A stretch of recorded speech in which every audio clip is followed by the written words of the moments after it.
Bien-aimés dans le Seigneur, Shalom. Alors c'est encore votre frère Bertrand Kissango, ouvrier du Seigneur Jésus-Christ. Avant tout, je souhaite un bon lundi de Pentecôte à tous et à toutes. Ce lundi de Pentecôte est censé être férié. Il est bien férié ici en France. Mais il y en a qui travaillent. Voilà, il y en a qui travaillent en solidarité aux personnes âgées. Comme moi, je travaille ce jour. Parce que depuis 2004, je crois que quand il y a eu la canicule ici en France, le gouvernement avait décrété que le lundi de Pentecôte, on devait travailler, surtout pour nous qui sommes dans le privé, en solidarité aux personnes âgées. Donc, en gros, nous travaillons cadeau. Voilà.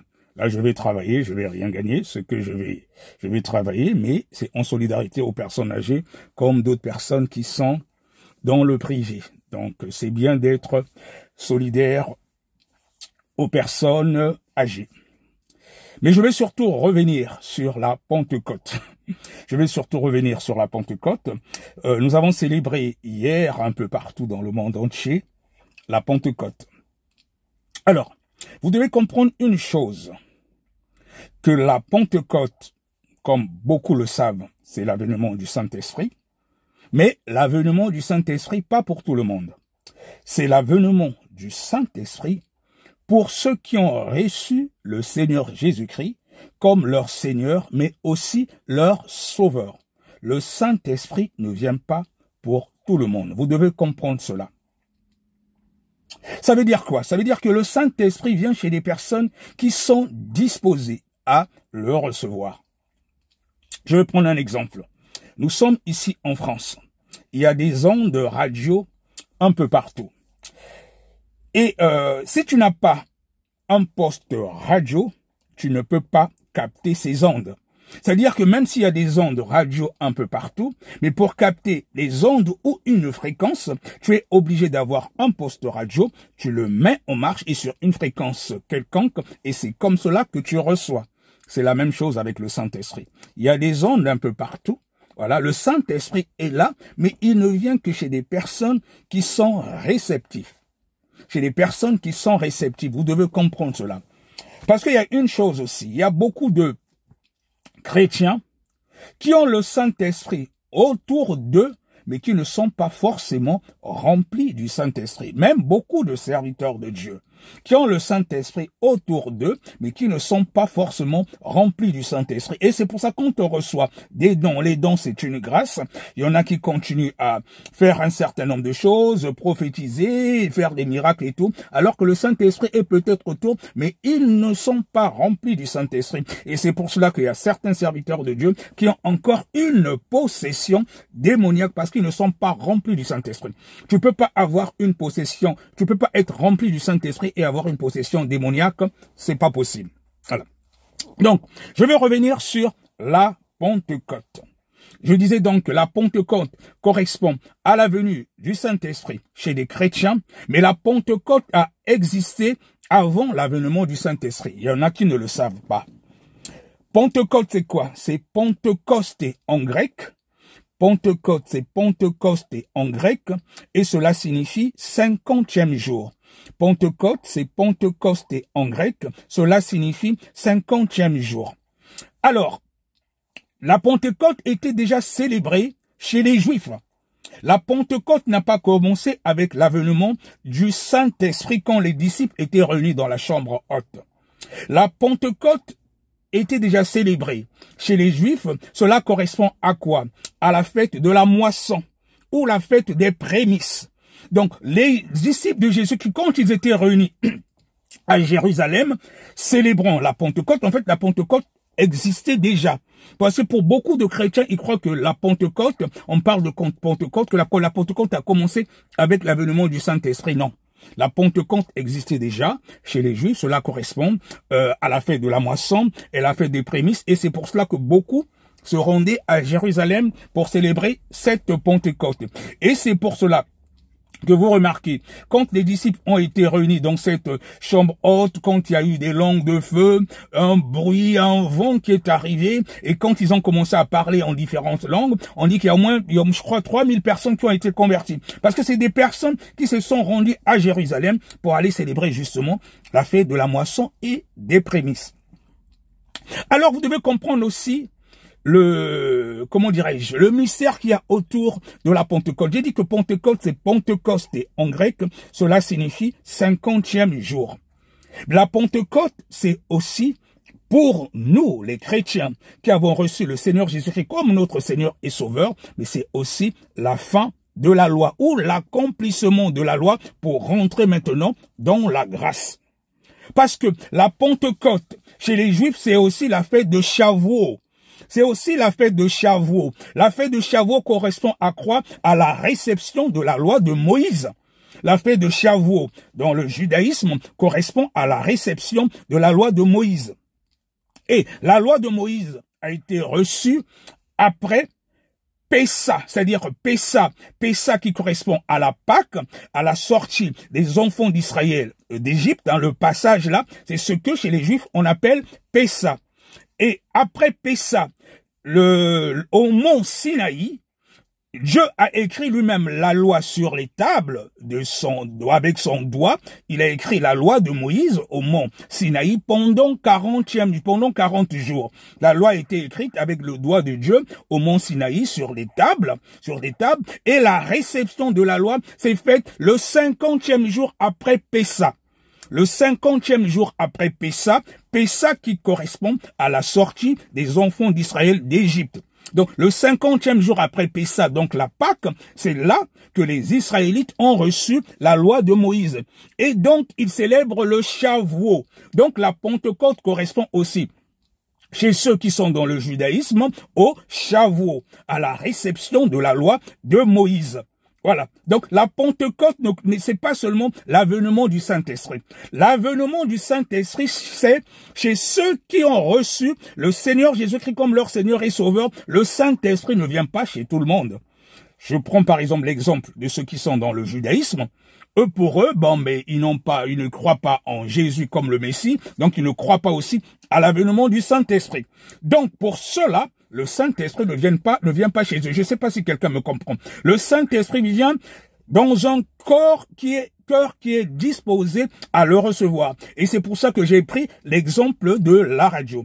Il y a des ondes radio autour de nous, mais ne peuvent recevoir ces ondes radio que ceux qui ont une radio. Et quand tu te mets sur une fréquence quelque part, et tu commences à capter justement ces ondes radio. Donc le Saint-Esprit ne vient pas pour tout le monde. C'est l'avènement du Saint-Esprit, mais pas pour tout le monde. Par exemple, ceux qui célèbrent encore Shavuot, ceux qui sont dans le judaïsme, puisque j'ai dit que la Pentecôte existait déjà, ça correspond à la réception de la loi de Moïse.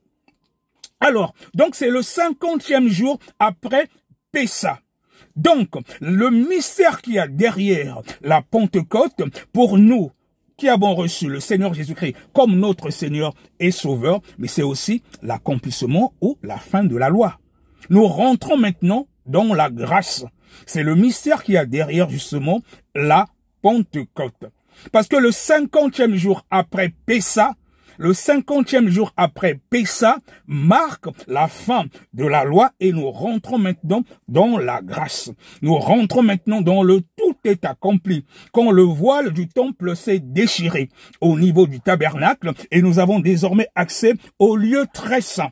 Et nous pouvons communiquer maintenant avec le roi des rois sans audience ni protocole. C'est l'avènement du Saint-Esprit. Parce que dans la loi de Moïse, vous savez qu'au niveau du tabernacle, voilà, il y avait le parvis, le lieu saint et le lieu très saint où le souverain sacrificateur partait une fois par an, prier, intercéder pour les péchés du peuple. Et le Seigneur Jésus-Christ, voilà, quand il est mort, si vous vous souvenez, voilà, pour ceux qui lisent la Bible, il est dit qu'à un certain moment, il y a eu de l'obscurité. Il y a eu de l'obscurité pendant qu'il était à la croix. Quand il commençait à rendre l'âme, le temps a changé, il y a eu de l'obscurité. Cela veut dire quoi? C'est le mystère qu'il y a autour de la Pentecôte. Dans le tabernacle, il y a le parvis où tout le monde avait accès, c'était éclairé. Et quand on rentrait dans le lieu saint, c'était un lieu caché où on partait offrir justement le sacrifice au niveau du lieu très saint. Donc c'était couvert, il y avait de l'obscurité. Le sacrifice s'offrait dans l'obscurité, pas dans la lumière au niveau du parvis, là il y avait tout le monde. Donc quand le Seigneur Jésus-Christ, avant de rendre l'âme, le temps a changé, il y a eu l'obscurité. Maintenant c'était son corps, maintenant qu'il offrait en sacrifice. Il offrait en sacrifice. Et là, il revêt maintenant la nature du souverain sacrificateur qui rentrait dans la tente d'assignation au niveau du lieu très saint pour l'expiation des peuples, des péchés du peuple. Je ne sais pas si quelqu'un me comprend. Donc, c'est le Seigneur Jésus-Christ, l'agneau immolé, qui s'est offert en sacrifice pour nous, ce jour-là, pendant le Pessa, et avec le rôle du souverain sacrificateur qu'il incarne maintenant pleinement, et cela se fait montre quand le voile du temple s'est déchiré. Nous rentrons maintenant au niveau du lieu très saint où n'avait accès que le souverain sacrificateur. Donc le Saint-Esprit vient maintenant habiter en nous, et c'est pour ça qu'on dit que notre corps est le temple du Saint-Esprit. Donc, ça marque pour nous, les chrétiens, la fin du Shavuot. La fin du Shavuot, la fin de la loi, nous rentrons maintenant dans la grâce. C'est ça le mystère qu'il y a derrière, justement, aussi, la Pentecôte. Et le Saint-Esprit vient pour ceux qui ont le cœur disposé, qui le reçoivent, qui reçoivent le Seigneur Jésus-Christ comme leur Seigneur et Sauveur. Et dans la grâce, tu peux t'agenouiller dans ta chambre, tu peux intercéder, tu peux prier pendant que tu es encore sur cette terre, peu importe la nature de ton péché, tu rappelles à Dieu le sacrifice à la croix. Le Seigneur Jésus-Christ s'est fait pécher pour nous. Et il intercède en notre faveur. Il a justement ce rôle maintenant du souverain sacrificateur. Et donc c'est le Saint-Esprit qui nous permet d'être en communion avec le Dieu Tout-Puissant. Nous n'avons plus besoin d'aller dans une tente d'assignation ou comme certains aujourd'hui, qui n'ont encore rien compris, qui croient qu'il faut aller à Jérusalem, c'est là-bas qu'on va rencontrer Dieu. Non. Maintenant que le Saint-Esprit et en nous, l'heure vient, comme dit le Seigneur Jésus-Christ, où elle est déjà venue, où les gens doivent maintenant adorer Dieu en esprit et en vérité. On n'a pas besoin d'aller à Jérusalem, au mont Sinaï, n'importe où. C'est là justement le mystère qu'il y a derrière la Pentecôte. Tu peux être dans ta voiture, tu peux être dans ta chambre. Vu que ton corps est le temple du Saint-Esprit, c'est Dieu qui vient maintenant habiter en toi. Alors qu'avant, il fallait aller dans le tabernacle et c'est dans le lieu très saint que le souverain sacrificateur allait pour rencontrer Dieu. Et il fallait qu'il soit très pur, sinon il y passait. Donc c'est le mystère qu'il y a autour de la Pentecôte. Voilà. Et nous, en tant que chrétiens, vu que le Saint-Esprit habite maintenant en nous, nous devons maintenir notre corps, âme et esprit dans la sainteté totale. C'est pour cela que la sanctification du corps, âme et esprit est important parce que Dieu, le Saint-Esprit, vient désormais habiter en nous, notre corps étant le temple du Saint-Esprit. Donc, je voulais te partager ce mystère qu'il y a derrière la Pentecôte.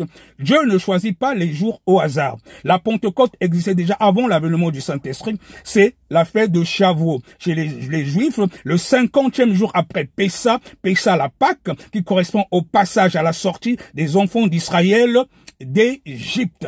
Et c'est le 50e jour qu'ils ont reçu la loi de Moïse, c'est la fête de Shavuot, que fêtent encore ceux qui sont dans le judaïsme. Mais pour nous, les chrétiens, cela correspond à l'avènement du Saint-Esprit, mais qui ne vient pas pour tout le monde, mais chez ceux qui sont disposés. Et aujourd'hui, avec le Saint-Esprit, tu peux être à n'importe quel lieu.